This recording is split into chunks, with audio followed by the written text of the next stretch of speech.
Praise lord అండి. అందరూ ఎలా ఉన్నారు? బాగున్నారండి. ఈరోజు దేవుని యొక్క మాటలు. బైబిల్ నా బలం, అది దేవుని ఉనికిని నాకు నేర్పించింది. అది నా జీవితానికి ఒక మార్గదర్శి. ఎలా ప్రార్థన చేయాలో, ఒక విజయవంతమైన జీవితం ఎలా జీవించాలో, నా బాధలో ఏం చేయాలో నాకు నేర్పుతుంది. అది దేవుని ప్రేమను, రక్షణను నాకు అనుగ్రహించి నా పట్ల ఆయన ఎలా జాగ్రత్త తీసుకుంటారో చూపించింది. నేను పాపం చేయకుండా నన్ను కాపాడుతుంది. దేవునికి మరింత సన్నిహిత సంబంధం కలిగి ఉండడానికి సహాయం చేస్తుంది. నేను దేవునికి దూరమైనప్పుడు నన్ను హెచ్చరిస్తుంది.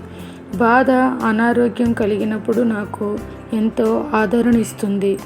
నా దేవుడు నాకు ప్రధానమైన మంచి కాపరి, ఆయనే నాకు ఆదరణకర్త అని చెప్పి నిత్యత్వం వైపు నడిపిస్తుంది.